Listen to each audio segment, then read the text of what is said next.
Hello, all you truckers out there, boys and girls.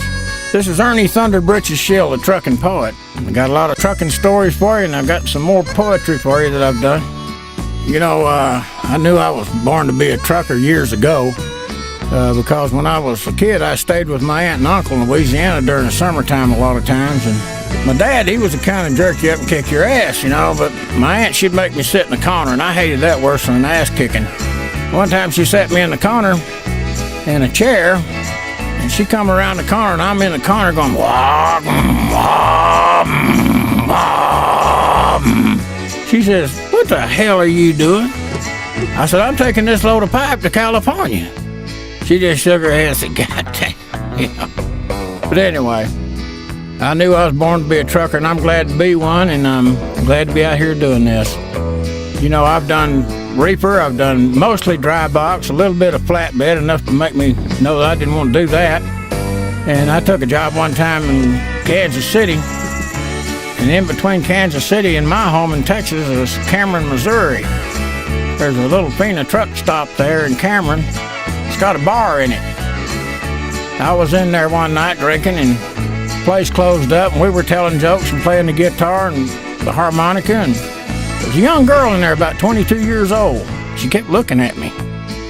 People started thinning out, and she would sit right beside me, and she'd touch my leg when she talked to me and kind of threw me off.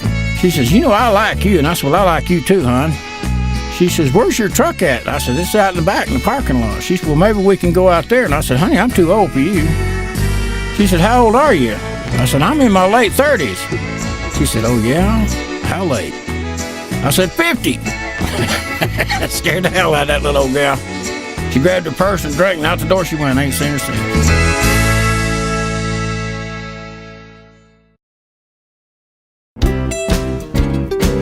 You know, I don't like to go to Canada anymore because they send me to Quebec. They speak French. Well, they speak English too, but they won't do it if you're an American. I don't know what it is. They're different from the other people in Canada. But anyway, I went up there and I found where I was supposed to go and asked the guy to give me a door. And he kind of looked at me out the corner of his eye and he'd ignore me. And he'd speak to me in French and he said, no parlez-vous en anglais. And, yeah, you don't speak English. Yeah, right.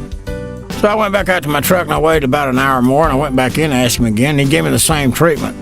Well, I had stopped in a cigarette store on an Indian reservation. I had 4 cartons of Marlboros on me in my truck. I don't smoke, but got them from my friends. And you know, I noticed that cigarettes were $7.25 a pack in the cigarette machines back then, 10, 12 years ago. So I noticed he was smoking, so I went back out to my truck and I got 2 packs of cigarettes, 2 packs of Marlboro Reds, and I walked back up in there and I stuck my hand under that window and I tapped him on the counter and I said, can I get a door now? And in perfect, clear English, he came back and he said, hey man, put it in door 14. Cigarettes talk.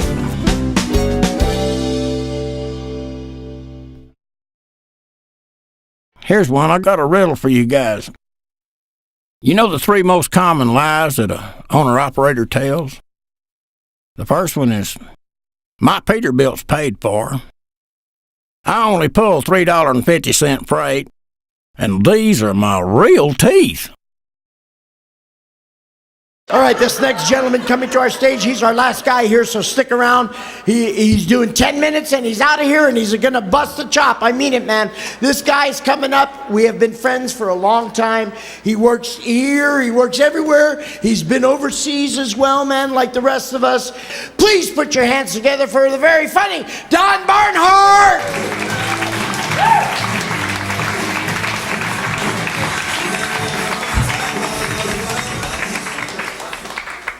Nice to see you guys. Thanks for sticking around. I am happy to be here. Like a lot of the other comics, I was fortunate. I did a Comics on Duty tour. Went to Afghanistan for a month. Thank you. Yeah, right. It just became Taliban night.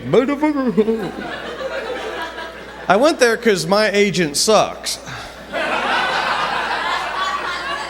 It's like, hey, Don, it'll be great exposure. Yeah, on CNN.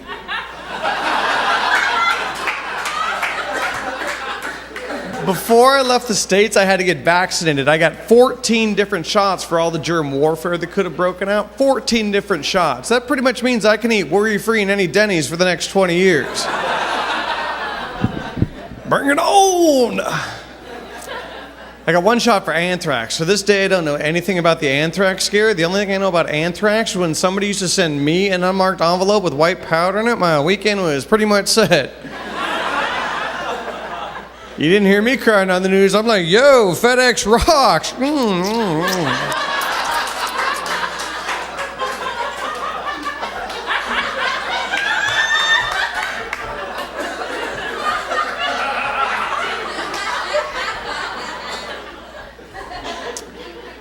We were in Afghanistan, and they were launching an offensive against the Taliban regime.